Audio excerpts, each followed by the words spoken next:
There's no thrill like discovery.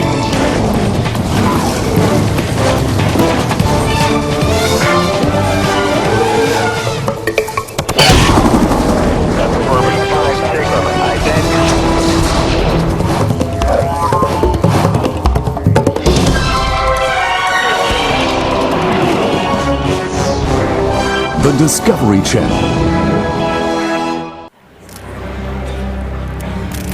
É um pano de linho descorado marfim com várias marcas um pouco mais escuras.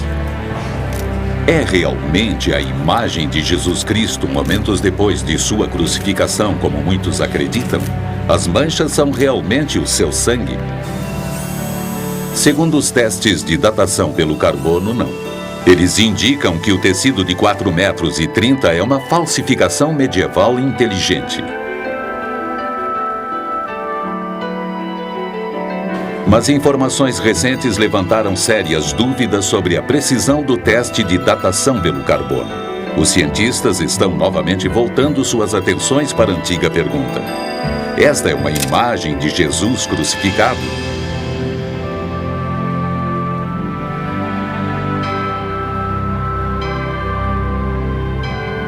A tecnologia moderna abriu novos caminhos para o mistério do Santo Sudário.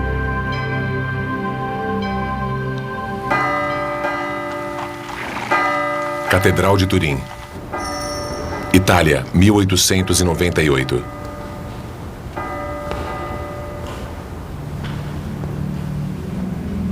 Desde 1400, o sudário foi retirado de sua caixa prateada muitas vezes, encobriu terraços para casamentos reais e foi observado por incontáveis peregrinos maravilhados. O sudário apareceu pela primeira vez na Europa em 1355. Era famoso nos piores anos da peste negra, quando multidões formavam fila para vê-lo, quando Gutenberg aperfeiçoou a imprensa escrita e quando Colombo descobriu a América.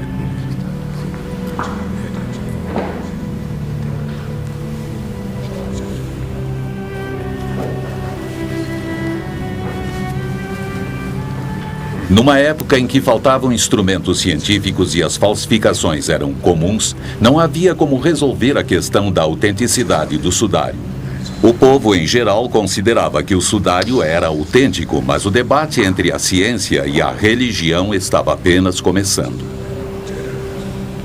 Em 1898, a Igreja permitiu que o tecido fosse examinado pelos olhos impessoais de uma invenção bastante recente, uma câmera.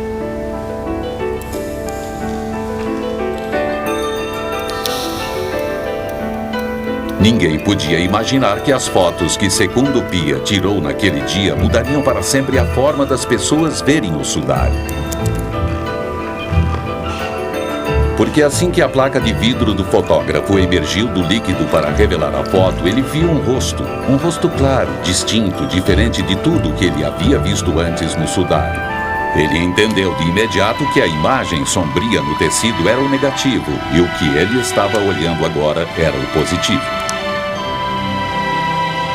Ele estava segurando uma imagem que daria início a um século de pesquisas científicas. Turim. 100 anos depois daquela primeira foto ter sido feita, a cidade de Turim prepara mais uma exposição pública do pano. Neste período, ele se tornou o objeto mais estudado da história humana.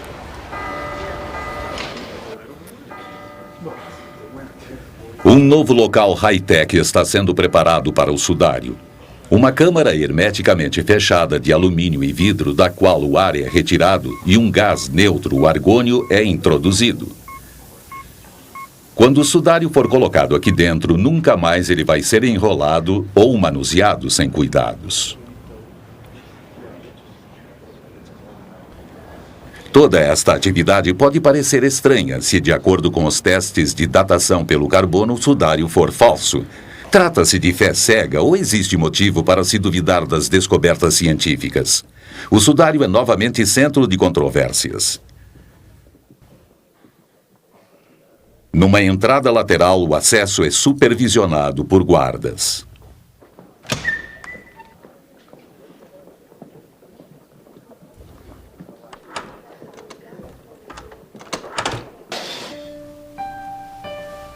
Não aberto ao público e documentado por uma única câmera, uma especialista em têxteis suíça põe um forro costurando com cuidado centímetro por centímetro. Para o curador do sudário, não resta dúvida de quem este sudário cobriu um dia. Pois bem, esta imagem representa um homem que morreu torturado e crucificado. No sudário de Turim há 3 tipos de sinais.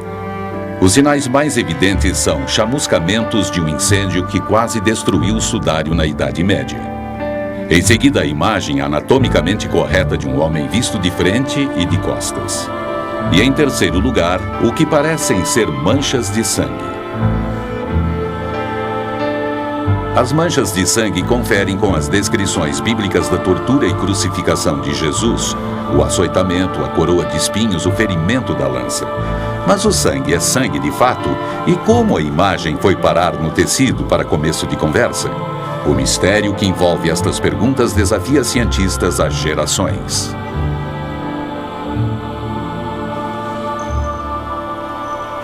Estudantes desta faculdade em Glendale, Califórnia, podem acompanhar de perto os debates a respeito do sudário. Um professor, Angelo Montante, usa o sudário como assunto de estudos. Este é um dos objetos culturais mais incríveis que encontramos na história da civilização ocidental. Ele fornece indícios que nos dão perspectiva sobre o passado. A Bíblia não fornece detalhes a respeito da crucificação de Jesus de Nazaré. Mas eu gostaria de chamar a sua atenção para esta mancha aqui, que parece ser de sangue. Se as pinturas clássicas estavam corretas, ele teria sido pregado pelas palmas das mãos, mas não foi. Ele foi pregado pelos pulsos, e deve haver um motivo para isso. E sabemos qual é o motivo graças à pesquisa feita por um médico francês.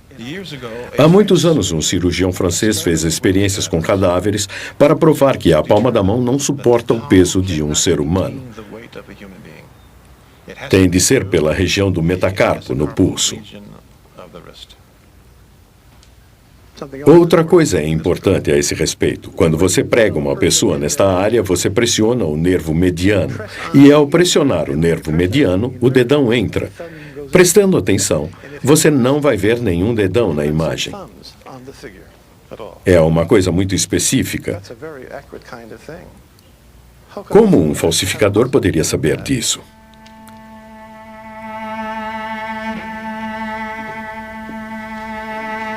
Aqui temos uma imagem ampliada do sudário. Este material escuro representa o sangue. Aqui, mais sangue nos braços e sangramento intenso nas costas. Na lateral das costas, perto da quinta costela, há um fluxo anormal de sangue. Confere com o formato da lança romana que era usada na época da crucificação.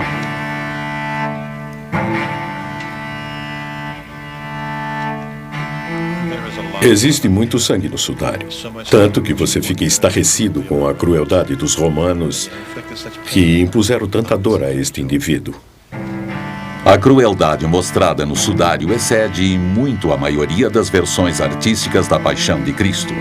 Por que um falsificador mostraria mais do que as pessoas esperavam ver? Traços curtos de sangue nas costas e nas pernas do homem no sudário intrigaram os pesquisadores durante anos, até que perceberam que eles conferiam exatamente com o formato do chicote do século I, o flagelo. Estou segurando aqui uma réplica de um instrumento de tortura romano. É chamado de flagelo. E no final de cada tira temos essas pelotas. Notem que há um espaço entre as duas pelotas.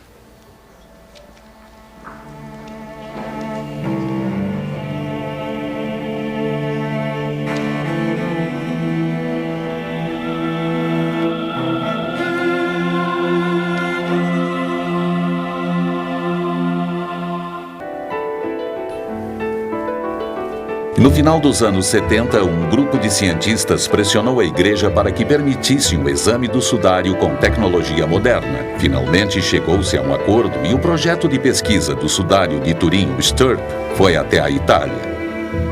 O STURP foi montado principalmente com o propósito de examinar o sudário para descobrir como a imagem tinha sido formada. Mas tínhamos um grande problema, que era nunca ter visto o objeto que íamos estudar antes de chegar lá. Era como uma expedição para uma parte desconhecida de uma floresta. Levamos conosco a última palavra em tecnologia. Todos os tipos de equipamentos que existiam para determinar como a imagem tinha sido formada. Pensei que ia entrar, ver o sudário, caminhar até ele, examinar as pinceladas e ir embora. Vernon Miller era um outro cientista do grupo. No início, ele também tinha uma atitude cética. Quem me contou a primeira vez a respeito do sudário de Turim foi Barry Schwartz, e para mim não passava de um conto de fadas. Mas o objetivo do STURP era descobrir o mecanismo que fazia a imagem aparecer num tecido de linho, e não o de autenticar o pano como a verdadeira mortalha de Cristo. Bem, aliviado dessa responsabilidade, podíamos encarar a tarefa de uma forma mais objetiva. Eu não sabia o que era o sudário. Membro do STURP, Don Lin, tirou folga de seu trabalho normal como diretor do programa de imagens digitais da JPL para a NASA. Na época estávamos trabalhando no programa Viking, envio de aparelho para Marte. Na verdade, só tivemos um dia para montar o equipamento, desembalar, montar e calibrar tudo. E naquela noite era para examinarmos o sudário por volta da meia-noite. E sabe, por volta das 11 horas, um pouco cedo para o nosso espanto, o sudário foi trazido pelo corredor até a sala.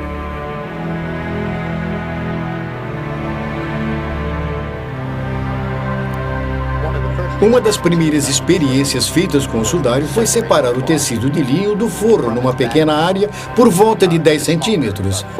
Isso nos permitiu olhar pela primeira vez o verso ou o lado de baixo do sudário de Turim, em 400 anos. E essa imagem foi feita no momento exato, quando eles deram a primeira olhada no verso do sudário.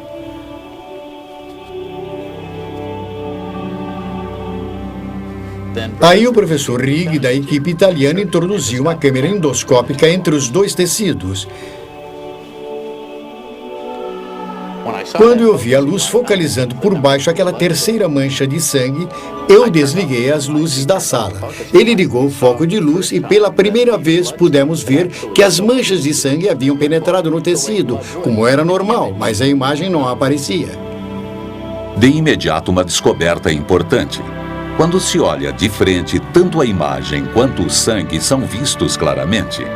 Mas quando o raio de luz vem por trás do sudário, o sangue é visível, mas a imagem não. Era uma coisa que não sabíamos até aquele momento e que significava que a imagem não podia ser uma pintura, ou haveria uma densidade de tinta no sudário que apareceria na foto com a luz focalizada. Estávamos ansiosos para saber se o sangue era verdadeiro ou não. Quando eu examinei o sudário nos testes iniciais, o sangue não me pareceu verdadeiro.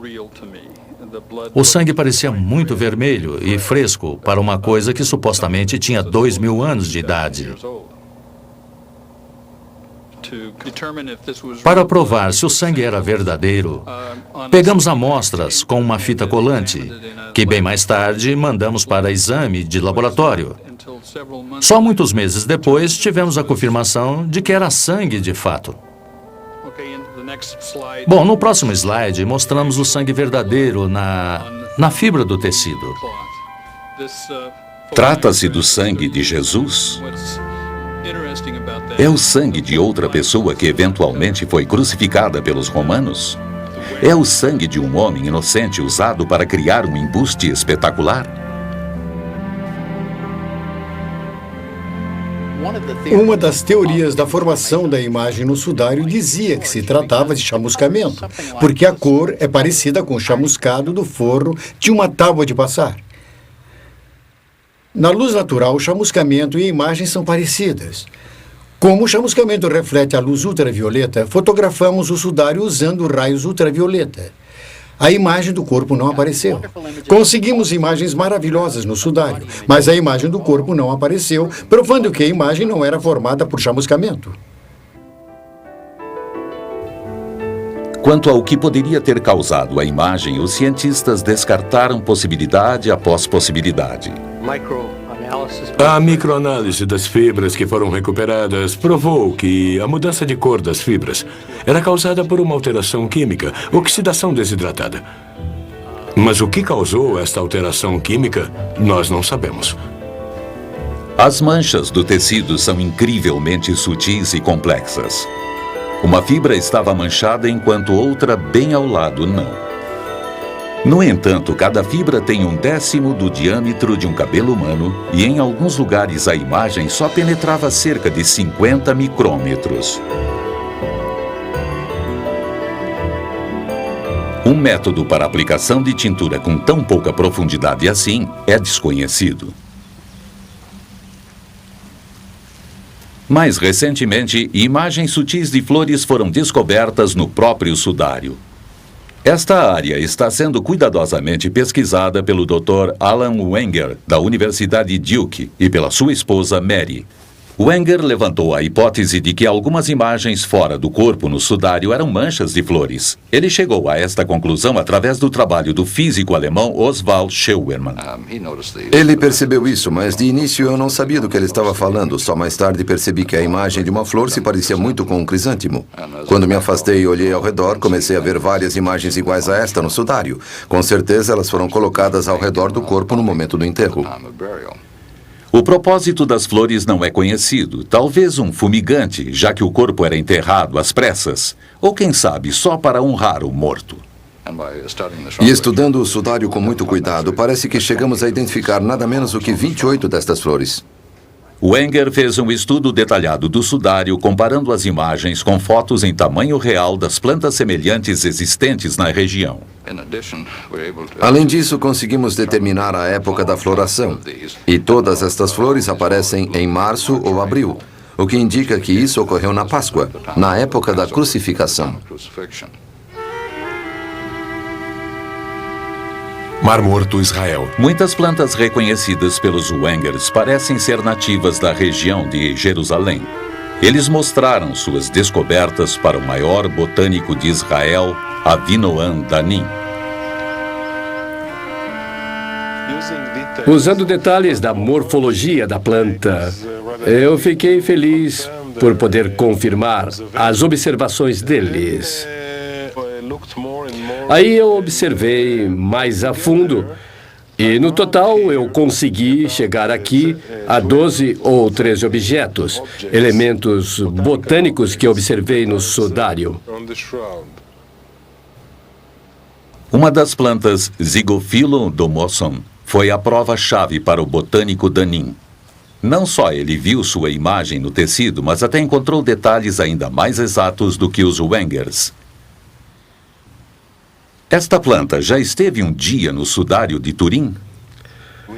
Dá para ver aqui a imagem da Zygophyllum domossum. A folha no inverno é deste jeito. Este é o pedúnculo. A Zygophyllum domossum só cresce num lugar do mundo, numa pequena região perto de Jerusalém. As 4 folhas que eu encontrei são tão claras que posso afirmar que o pedúnculo da Zygophyllum domossum foi colocada no sudário na primavera. Além disso, posso acrescentar que o sudário não poderia ter sido feito em outro lugar. Tinha que ser daqui.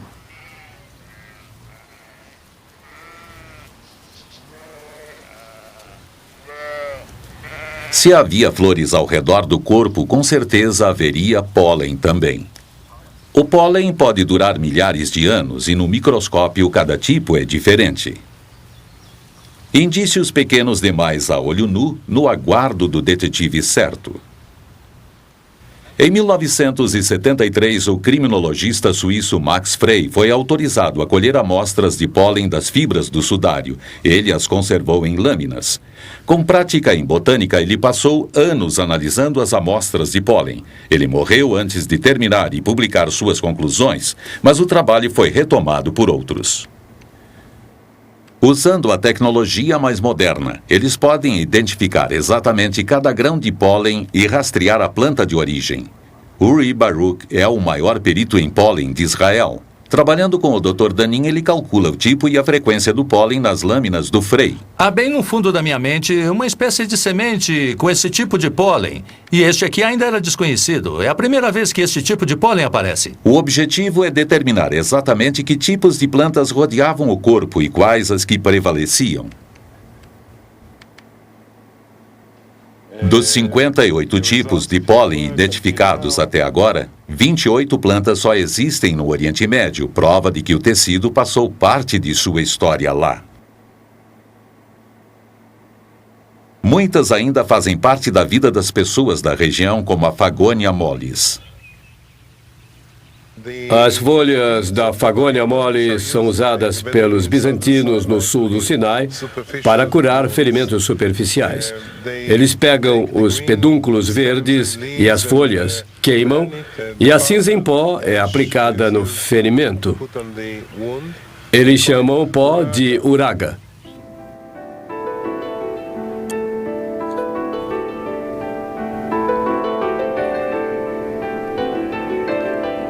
Ora, veja, temos aqui mais uma Gundelia. As lâminas têm uma quantidade muito alta de uma planta chamada Gundelia tourneforte. Passe mais uma vez para mim. Esta amostra específica veio de uma área próxima da cabeça do homem no tecido. Dá para ver as espinhas, certo? Uma aqui e uma aqui. A planta que deixou tanto pólen nesta parte do sudário pode ser reconhecida por sua flor, mas ela é melhor conhecida por outra coisa.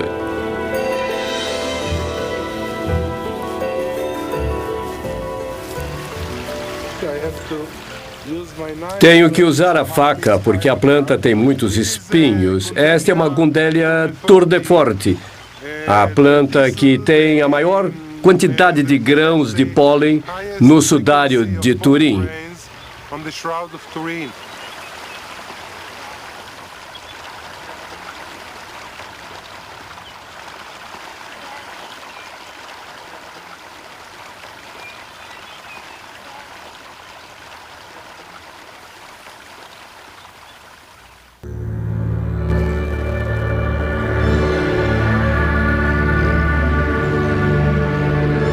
Neste mosteiro ortodoxo grego encravado no deserto do Sinai, encontra-se uma pintura muito especial de Jesus Cristo, conhecida como o Rei do Universo.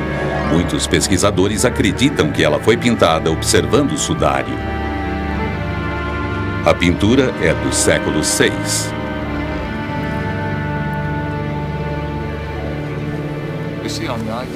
Vemos no ícone que o olhar tem a aparência muito abrangente. Quando comparamos com o sudário, vemos que o olhar no sudário tem a aparência muito abrangente e parece estar um pouco fora de centro.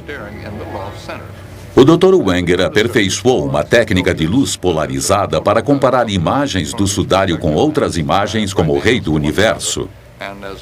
E quando giramos o filtro e olhamos estas duas imagens na tela, uma imagem vai se diluir se encaixando na outra. Fazemos isto para comparar com exatidão. No ícone podemos observar o que parece ser um rasgo descendo pelo rosto neste ponto. Aí, se projetarmos o sudário, vamos descobrir que há uma pequena mancha, eventualmente de sangue, descendo no mesmo local. Se passarmos para a ponta do nariz no ícone e aí voltarmos para o sudário, observamos que a configuração do nariz é exatamente a mesma. Observando os lábios do ícone, notamos que aparentemente eles apresentam rachaduras. E ao olharmos o detalhe no sudário, notamos que todas estas marcas são visíveis no sudário.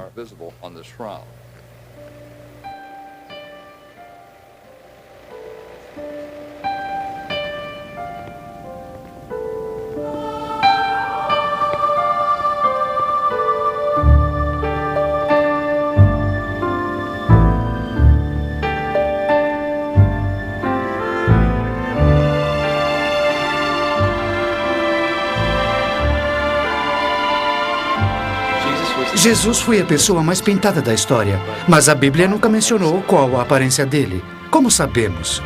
Como sabemos que ele tinha barba? Como sabemos que ele tinha cabelo comprido? De onde os artistas tiraram o modelo? Historiador da arte Jack Riley fez um estudo do rosto de Jesus nas pinturas. Existe uma fonte comum para esta imagem que todos conhecemos? Cada artista tem sua própria visão do homem sofredor, triunfante, o redentor, o humilde. Mas os artistas, no decorrer dos séculos, se mantiveram dentro de alguns parâmetros, o que nos permite reconhecer o homem como sendo Jesus. Quais são as bases e de onde elas vieram? Riley e muitos outros pesquisadores acreditam que havia um protótipo de Jesus que fixou as diretrizes há séculos. A procura deste protótipo levou os pesquisadores de volta aos primeiros séculos após a morte de Jesus. Como um artista passaria desta imagem para esta imagem, onde temos barba, sem barba, o cabelo caindo, dividido no meio dos dois lados, e não aqui? Este Jesus parece um deus romano. Foi pintado de maneira jovem. Ele não tem as mesmas características. A pergunta é, o que está faltando?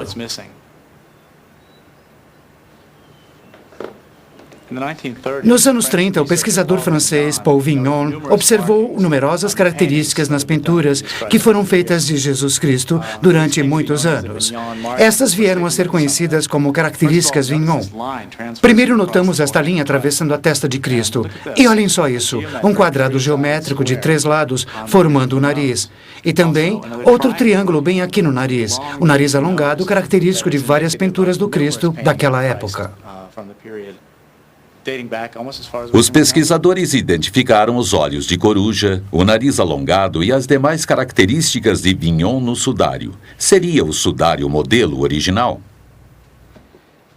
Temos aqui algumas reproduções de pinturas do século XI e XII, nas quais vocês vão notar estas características geométricas. Primeiro, bem aqui acima do nariz, dá para ver aquele estranho quadrado em forma de U, com 3 lados. Os olhos de coruja, o nariz alongado é típico. Observem as 2 mechas compridas de cabelo sobre a testa. Em todas as 4 imagens, em todas se vê mechas de cabelo. Não apenas uma, mas na verdade sempre 2 mechas de cabelo.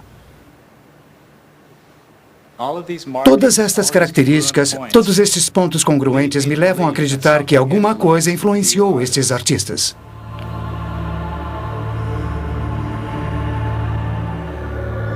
Jerusalém.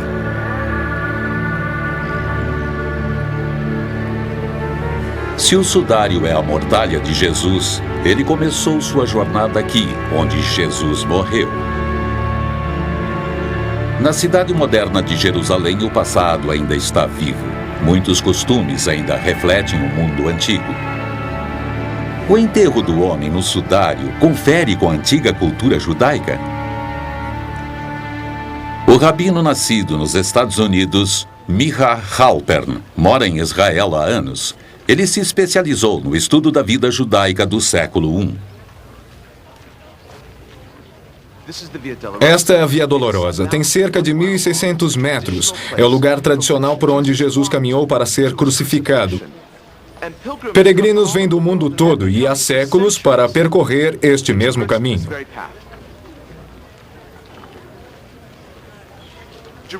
Jerusalém, na época, era uma cidade judaica e, em consequência, Jesus teria sido enterrado no contexto da lei judaica.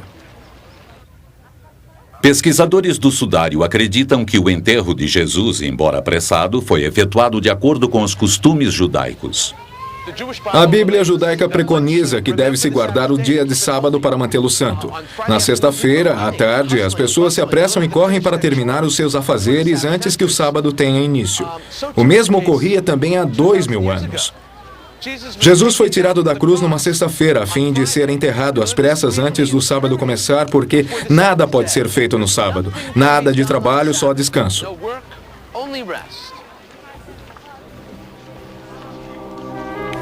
Existe algum registro do sudário nos primeiros anos logo após a morte de Jesus? De acordo com a lenda, um rei na cidade próxima de Edessa ficou muito doente e chamou um curandeiro judeu. Jesus já tinha morrido, mas um tecido com a sua imagem foi entregue ao rei.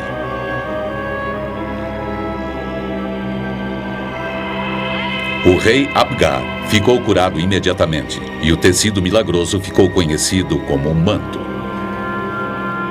O manto passa a ser venerado em todo o Oriente Médio como a imagem de Cristo e a cidade de Edessa se torna um centro do cristianismo. O manto, na verdade, era uma toalha pequena. Nesta toalha havia o rosto de Jesus pintado num fundo estilizado e apresentado geralmente em uma moldura. Se o manto era o sudário, por que ele só mostrava o rosto? Na época, era conhecido apenas como pano do rosto, mas Ian Wilson, historiador inglês, diz que há uma palavra-chave nos documentos antigos, tetradiplon, que significa dobrado em 4. Se você dobrar o sudário em 4, vai ter um pequeno retângulo com o rosto no meio. Seria o tecido de Edessa o sudário dobrado para revelar apenas o rosto?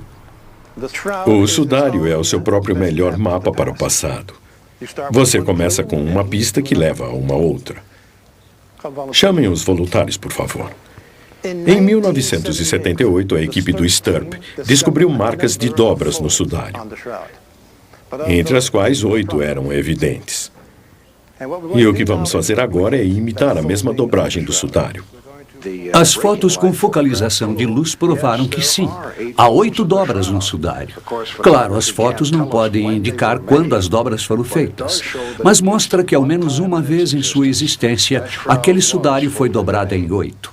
E haveria um retângulo com um rosto à mostra bem no meio daquele retângulo.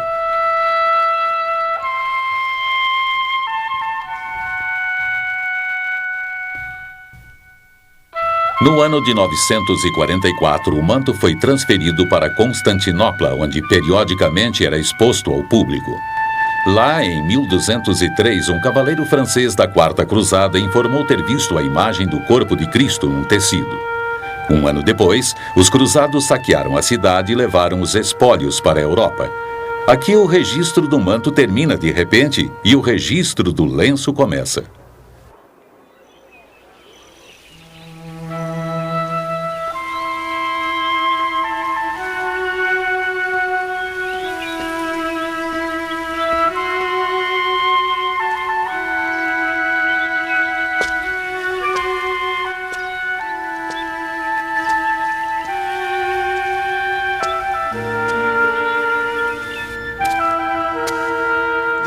Esta é uma caverna na periferia de Jerusalém, provavelmente muito parecida com o tipo de caverna onde o próprio Jesus foi enterrado. Era fechada com uma pedra grande, uma enorme rocha, e é assim que a Bíblia cristã, na verdade, descreve o enterro de Jesus. Quando o grupo do STURP examinou o verso do sudário, eles descobriram que alguns grãos de pólen não podiam ser identificados porque estavam recobertos por um mineral. Este mineral foi posteriormente analisado e rastreado. Ao investigar o mineral, eles descobriram que se tratava de um tipo de calcário. Um calcário muito, muito raro e típico de uma região na periferia de Jerusalém.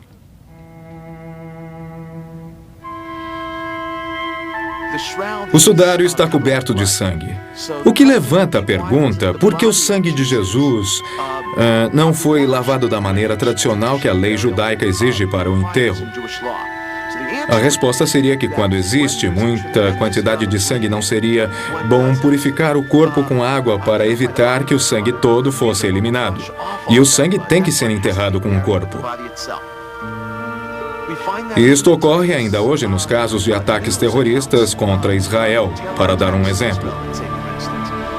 Após uma ocorrência desse tipo, os rabinos e outros cidadãos literalmente correm para estancar o sangue das vítimas, o que é necessário para que tenham um enterro adequado.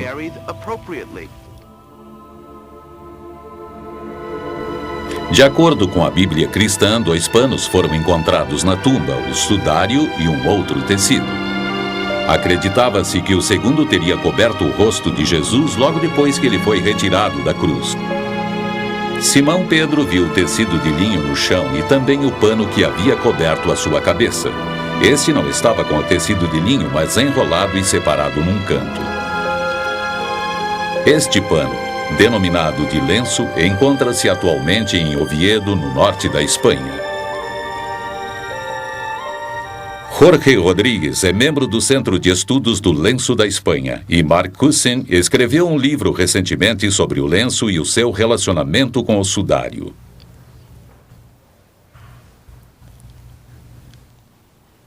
O lenço está coberto de sangue, mas não existe imagem como no sudário. Acredita-se que este lenço foi retirado do rosto antes do corpo ser embrulhado no sudário. O lenço está fugindo do perigo. Ele sempre esteve adiante dos invasores, escapando por pouco, sempre indo mais para o norte, em locais mais seguros. E é aqui que ele ficou. Este era o lugar mais seguro da Espanha durante a invasão dos mouros. Ele começou a jornada saindo de Jerusalém no ano de 614 para escapar ao avanço do exército persa. Primeiro foi levado para Alexandria e foi sendo levado cada vez mais para o oeste pela costa africana até chegar em Toledo, na Espanha cristã. Quando a invasão dos mouros teve início na Espanha em 711, o lenço foi despachado às pressas para as montanhas no norte e escondido numa caverna.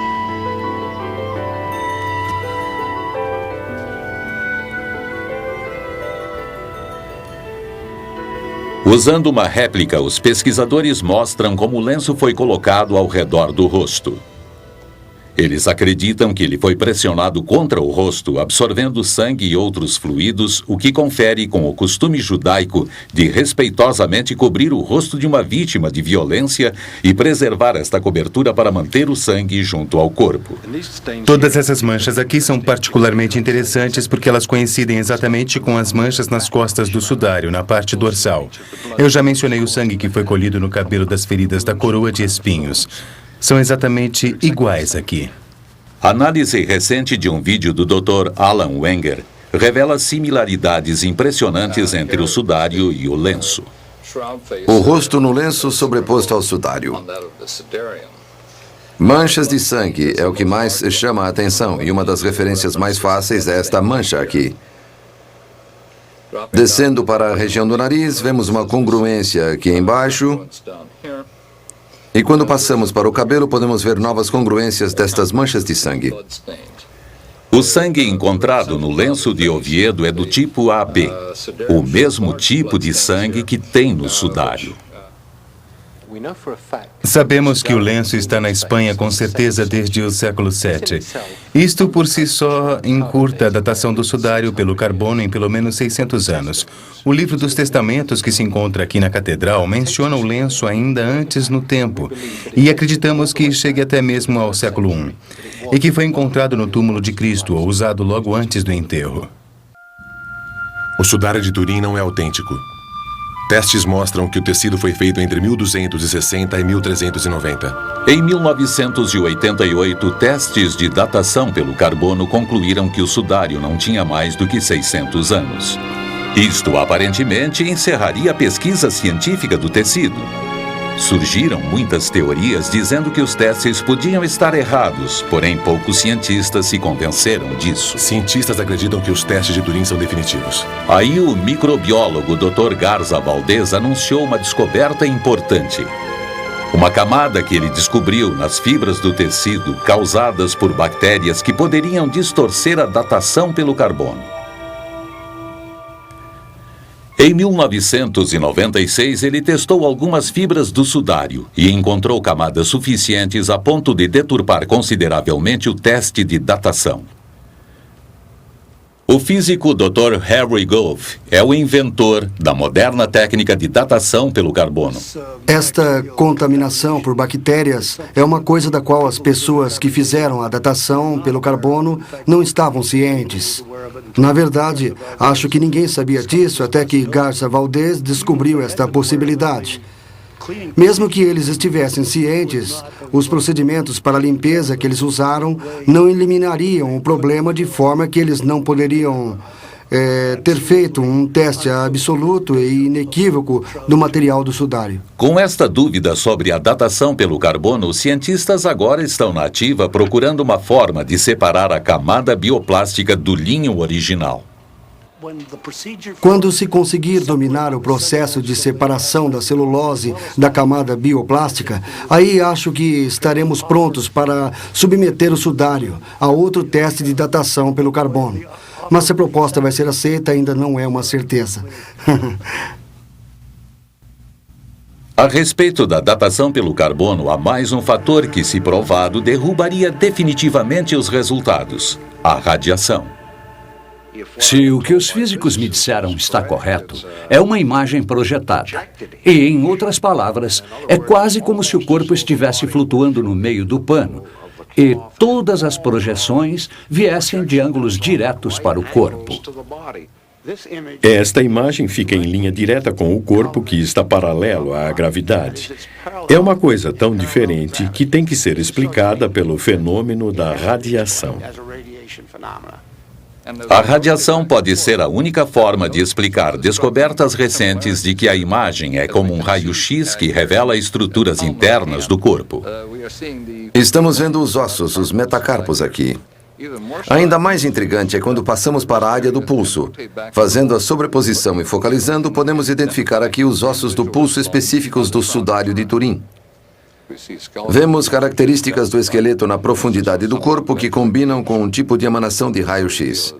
Assim, para nós, a imagem, além do contato direto do sangue, é basicamente formada por esta incrível e única ocorrência de radiação. A superposição do crânio sobre a face do sudário revela estruturas internas com uma nitidez incrível. Estamos vendo imagens de dentes aqui. Ao sobrepor e focalizar esta região, podemos ver no sudário os dentes, incluindo as raízes. E qual é a fonte da radiação? Alguns pesquisadores acham que tem a resposta para isso também. Acredito que esta imagem está no tecido por causa da transformação que ocorreu durante a ressurreição.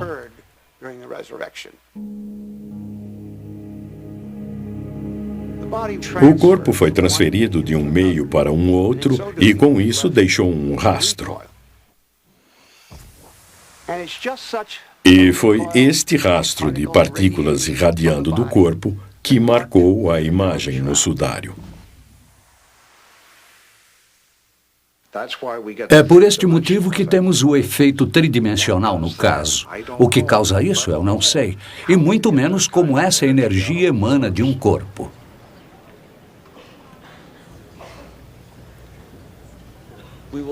Nunca vamos saber se a imagem no pano é de Jesus. No entanto, a fascinação com respeito ao tecido é que ele nos liga a todos com uma morte. A morte de uma pessoa. Este sudário simboliza a continuidade da vida após a morte. Existe um mundo depois da morte? Qual é o significado do sudário? Eu não acho que ele seja essencial para a fé de alguém. Mas no mesmo capítulo 20 do Evangelho de João, que descreve a descoberta da tumba vazia, também temos a história do ceticismo de Tomás. Acho que ainda há uma porção de pessoas no século XX cujos certificados de nascimento espiritual são do Missouri. Vocês têm que me mostrar. O que manteve a minha atenção estes anos todos foi o mistério da coisa. Eu sinto que há indícios no sudário que ainda não foram descobertos.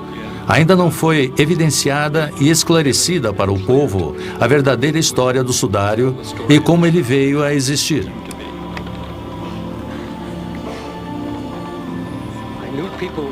Eu sabia que as pessoas iriam fazer muitas perguntas, como, por exemplo, se eu tinha grandes experiências religiosas. Aí eu me sentei por volta das 3 horas da manhã. Tudo quieto, não havia ninguém por perto. Eu olhei para o sudário e disse: bom, como você se sente? O que você sente? Não, eu não tinha muita experiência religiosa. Eu não tinha mesmo. Mas uma coisa não parava de penetrar na minha mente. Era o olhar para o rosto em oposição ao corpo. O rosto tem uma aparência muito serena e muito cheia de paz. O corpo está muito maltratado. Na verdade, os dois não combinam entre si.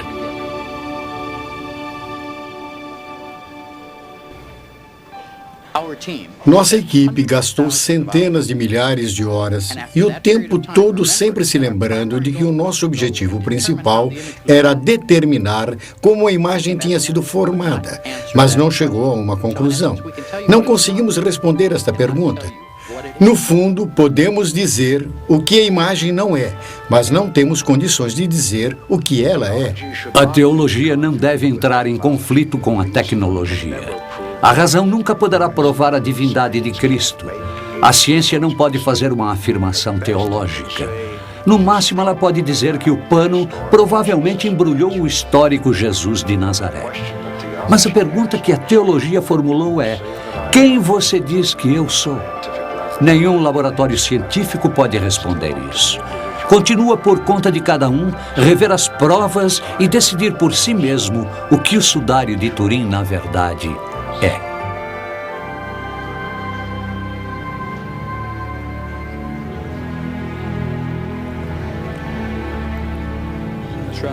O sudário de Turim me impressionou mais do que qualquer outra coisa na vida. Ele manteve minha atenção total durante mais de 20 anos. E eu não terminei até o momento. Acho que ele vai ser o meu maior objeto de estudos pelo resto da minha vida.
Na América do Sul da pré-história, o início da vida pode ser difícil.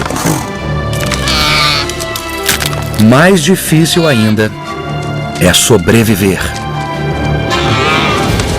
Mas para um dinossauro corajoso como a fêmea alfa, escapar de predadores famintos faz parte da rotina.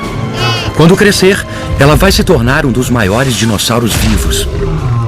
Mesmo assim, o perigo se esconde atrás de cada árvore. Quem está à sua espreita é Dragonfly, um predador com mordida poderosa e vontade de atacar. Encontrá-lo é praticamente morte certa. Com o passar do tempo, seus caminhos se cruzarão várias vezes de forma assustadora e inesperada. Para um dinossauro fora do comum, a jornada pela vida é uma aventura emocionante.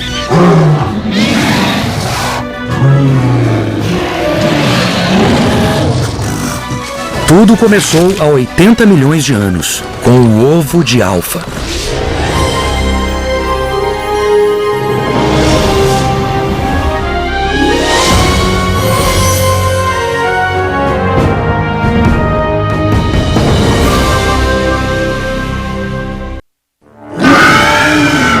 Sob as asas de gigantes, fica uma terra que estremece com o movimento de manadas inquietas e que ecoa com o grito de predadores grandes e pequenos.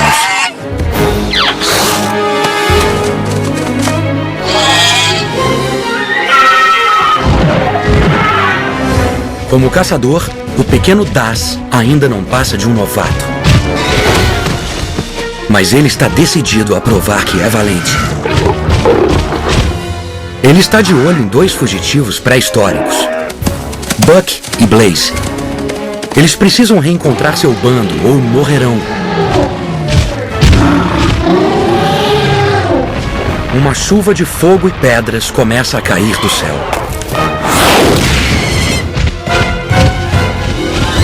Uma parede incandescente ergue-se, ameaçando tudo e todos. Em uma terra esquecida chamada América do Norte, Este é o começo para Das, o Caçador.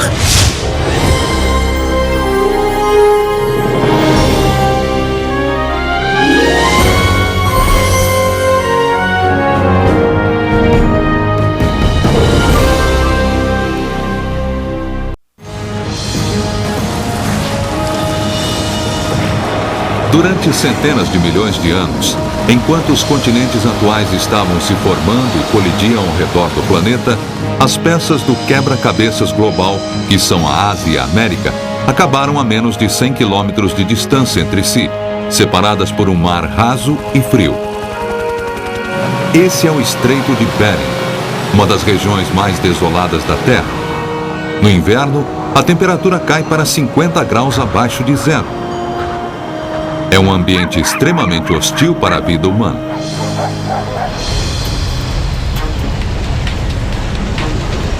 Mas se um engenheiro visionário alcançar seus objetivos, um dia a tripulação de um petroleiro atravessando o estreito vai olhar para cima com admiração, ao passar sob uma das maiores estruturas já construídas. A mais longa ponte já concebida, na mais hostil das regiões do mundo. Uma ponte entre o velho e o novo mundo, ligando dois continentes.